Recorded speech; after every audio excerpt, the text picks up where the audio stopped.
صبح آنکھ کھلی تو ایک پڑوسی کسان ناشتہ لیے میرے سامنے کھڑا تھا۔ شکریہ کے ساتھ ناشتہ قبول کیا اور کپڑے پہن کر شہر کی طرف روانہ ہو گیا۔ تمام راستے گریٹا کے متعلق سوچتا رہا۔ مجھے خوف تھا کہ اگر اس نے پہچان لیا کہ میں اصلی بجورن نہیں ہوں تو بہت برا ہوگا۔ نہ معلوم وہ کس مزاج کی لڑکی ہے، مجھے بہت سوچ سمجھ کر قدم اٹھانا ہوگا۔ کارل کے اسٹور میں داخل ہوتے ہی میرا اور گریٹا کا آمنا سامنا ہوا۔ مجھے دیکھ کر اس کے لبوں پر معنی خیز مسکراہٹ نمودار ہوئی اور میری حالت یکایک اس چور کی سی ہو گئی جسے چوری کرتے ہوئے پکڑ لیا گیا ہو۔ بجورن، گریٹا چلائی، تم آ گئے؟ ہاں گریٹا، زندگی کے کچھ دن ابھی باقی تھے، تمہیں دوبارہ دیکھے بغیر مرنا کچھ اچھا معلوم نہ ہوا۔ وہ زور سے ہنسی اور بولی، تم اب بھی شرارت سے باز نہیں آتے، آؤ اندر کمرے میں چل کر بیٹھو، ابھی پاپا آ جائیں گے تو پھر میں تمہارے پاس آ جاؤں گی۔ میں کمرے کے اندر ایک کرسی پر بیٹھ گیا، گریٹا کے بارے میں سوچنے لگا۔ لڑکی بلا شبہ نہایت ہوشیار اور چلاک ہے، کیا خبر وہ گسٹاپو سے ملی ہو، تبھی وہ جنرل گاربو سے رسم و راہ رکھتی ہے۔ تھوڑی دیر بعد میں نے بڈھے کارل کی آواز سنی۔ گریٹا اس سے کہہ رہی تھی، پاپا بجورن مجھ سے ملنے آیا ہے، تم ذرا یہاں ٹھہرو، میں اس کا حال احوال پوچھ لوں، وہ بیچارہ بہت اداس لگتا ہے۔ ہاں اسے دلاسا دو، پریشان ہونے کی ضرورت نہیں، اسے جس چیز کی ضرورت پڑے اسٹور سے لے سکتا ہے، پیسے بعد میں دے دے گا۔ گریٹا کمرے میں آئی تو اس کا چہرہ تمتما رہا تھا۔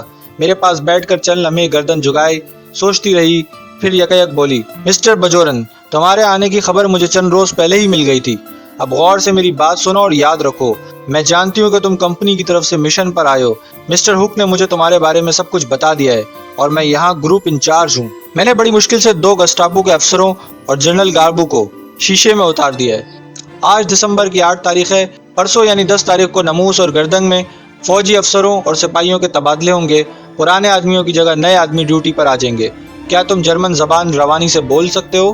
میں حیران ہو کر گریٹا کی باتیں سن رہا تھا۔ اس کے سوال پر زبان سے کچھ نہ کہہ سکا، البتہ اس بات میں گردن ہلا دی۔ وہ کہنے لگی، اس دوران میں نے جنرل گاربو کے کمرے کی تلاشی لے کر آپ دوزوں کے خفیہ اڈوں کے لیے نقشے حاصل کر لیے ہیں اور انہیں کمپنی تک پہنچا بھی دیا ہے۔ اب وہاں سے ہمیں یہ ہدایت ملی ہے کہ اگر ممکن ہو تو ان اڈوں کو تباہ کر دیا جائے۔ اتحادی بمبار طیارے 10 دسمبر کو آدھی رات کے وقت ناموس اور اس کے نواحی علاقوں پر حملہ کریں گے۔ اسی وقت اوسلو کی بندرگاہ پر نازی جہازوں میں ٹائم بم پھٹیں گے۔ یہ سارا پروگرام تقریباً طے ہو چکا ہے۔ اب تمہارا کام یہ ہے کہ کسی طرح جنرل گاربو کے بھیس میں ناموس تک پہنچو۔ تمہارے ساتھ 4 آدمی فوجی وردیوں میں ہوں گے، اس لیے تم بلا خوف و خطر ناموس تک پہنچ جاؤ گے۔ جنرل کا بھیس کس طرح بھرا جائے گا؟ آج رات میں تمہیں اپنے ساتھ جنرل کی قیام گاہ میں لے چلوں گی، تم اس کے بولنے اور چلنے کا انداز ذہن نشین کر لینا۔ وہ روزانہ 10 بجے رات کو اپنی کار میں ناموس جاتا ہے، اس کے ساتھ صرف ڈرائیور ہوتا ہے۔ ناموس تک 15 فوجی چوکیاں قائم ہیں اور 2 جگہ دریا پر پل بنے ہوئے ہیں۔ پرسوں رات کو جب جنرل گاربو ناموس کے دورے پر روانہ ہوگا تو 4 میل پر ایک چٹان کے قریب جہاں سڑک مڑتی ہے، جنرل کو اپنی کار روکنی پڑے گی۔ وہ اس لیے کیونکہ راستے میں ایک بڑا پتھر ہوگا۔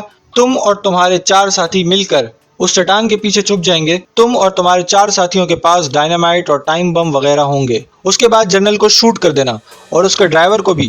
تمہارے ساتھی پہلے ہی فوجی وردی میں ہوں گے، تم بھی جنرل کی وردی پہن لینا اور کار کو کہیں روکے بغیر سیدھے ناموس چلے جانا۔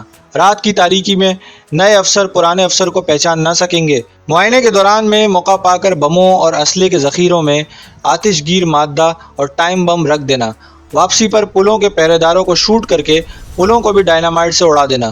اس کے بعد کار کسی کھڈ میں پھینک دینا اور وردیاں بھی ضائع کر دینا اور سیدھے اپنے فارم پر چلے آنا۔ سمجھ گئے نا؟ ہاں سمجھ گیا، لیکن یہ پروگرام مجھے خواب کی مانند دکھائی دیتا ہے جس کی تعبیر بہت مشکل ہے۔ فکر نہ کرو، سب کام اسی طرح ہوگا، اب آرام کرو۔ شام کو جنرل گاربو کے یہاں چلیں گے۔ جنرل گاربو میری طرح لمبا تڑنگا اور خوش مزاج جرمن تھا۔ رات کو بھی وہ سیاہ چشمہ لگاتا تھا اور اس کے بولنے کا انداز آرڈر دینے والا ہوتا۔ میں نے محسوس کیا کہ اس کی وردی پہن کر میں ایسی ہی ایکٹنگ بآسانی کر سکتا ہوں۔ میرے حوصلے بہت بلند تھے۔ 10 دسمبر 1942 کی وہ رات میں مرتے دم تک نہ بھول سکوں گا۔ ہم 5 آدمی جرمن فوجی افسروں کی وردیاں پہنے، پستول لگائے، کمر سے ڈائنامائٹ باندھے، نہایت اطمینان سے ناموس کی سڑک کے 4 میل پر چٹان کے عقب میں پہنچ گئے۔ راستے میں کئی جرمن سپاہی ملے لیکن بات کسی نے نہ کی۔ سب نازی سلوٹ کر کے اپنی ڈیوٹیوں پہ چلے گئے۔ آسمان پر سیاہ بادل چھائے ہوئے تھے، سردی آہستہ آہستہ بڑھتی چلی جا رہی تھی، ہر طرف ہو کا عالم تھا۔